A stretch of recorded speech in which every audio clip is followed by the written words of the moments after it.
بالتأكيد سمعت من قبل عن الهيدروجين الأخضر، ولكن هل سمعت عن الهيدروجين الأزرق؟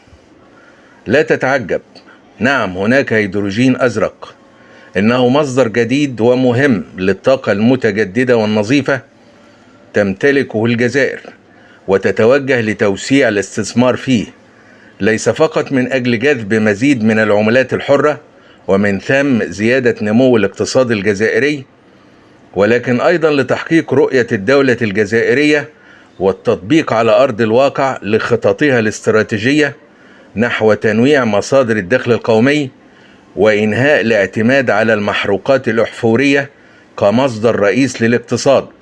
إن نجاح التجربة الجزائرية في إنتاج الهيدروجين الأزرق هو بمثابة ضرب عصفورين بحجر، حيث مياه البحر المحلاة للشرب والطاقة الهيدروجينية المستدامة. فما هي حقيقة الهيدروجين الأزرق؟ وكيف يتم إنتاجه من تحلية مياه البحر؟ وما أهميته في صناعة مستقبل الطاقة وتنويع مصادر الدخل النقدي في الجزائر؟ هيا بنا نكشف التفاصيل.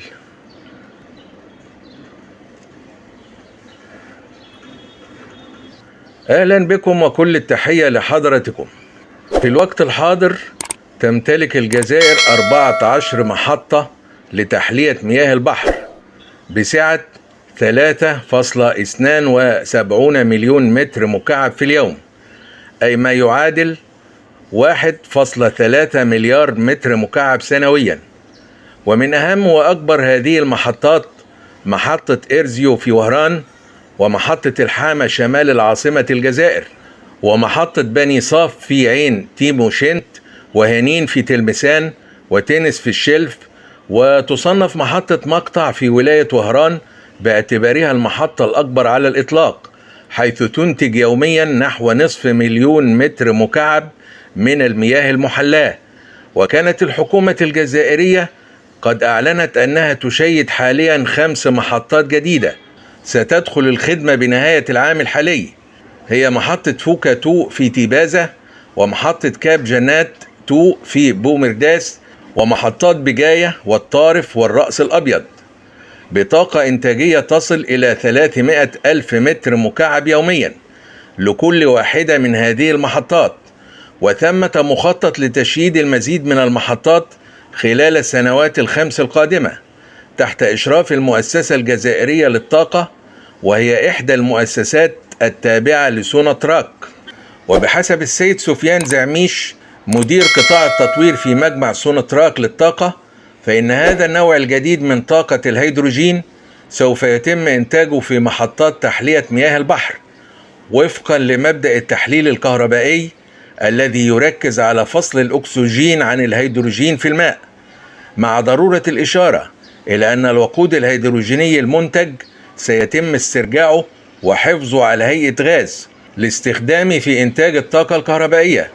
وهذه الطريقة توفر كميات معتبرة من الطاقة النظيفة والمتجددة ذات العائد الاقتصادي المتصاعد، خاصة إذا علمنا أنه من نواتج عملية تحلية مياه البحر ذهاب نحو 45% إلى التزود بمياه الشرب، بينما يتم تصريف نحو 55% المتبقية في البحر بعد معالجتها وفقا للمعايير الدولية.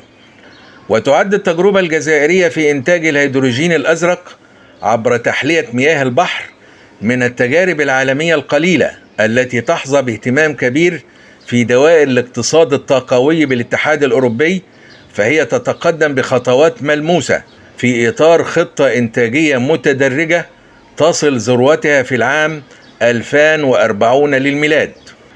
إن هذا الاتجاه الجزائري في مجال إنتاج الهيدروجين الأزرق مدعوم بقوة من رأس القيادة السياسية في البلاد، فقد صرح الرئيس الجزائري عبد المجيد تبون أكثر من مرة بأن الجزائر عازمة على التميز العالمي في هذا النوع من الطاقات المتجددة. وفي خطابه أمام الجمعية العامة للأمم المتحدة أواخر سبتمبر الماضي قال تبون إن الجزائر تولي اهتماما كبيرا وعلى نحو غير مسبوق بمشروعات تحلية مياه البحر وإنتاج الهيدروجين الأزرق. وعلى هامش افتتاح المعرض الدولي 13 للتحول الطاقوي وطاقات المستقبل، الذي شهدته مدينة وهران، كشف السيد ميلود مجلد مدير الدراسات والاستشارات بوزارة الطاقة والمناجم عن إطلاق 4 مشاريع بتعاون بين مجمع سونوتراك ومراكز بحثية وطنية وشراكة مع إحدى المؤسسات الطاقوية الكبرى في ألمانيا. ومن المزمع إدخال الطاقة الهيدروجينية المنتجة في دوائر تشغيل توربينات الغاز العمومية وضخ كميات منها عبر الأنابيب والروابط الطاقوية الممتدة في الممر الجنوبي الواصل بين الجزائر ودول الاتحاد الأوروبي.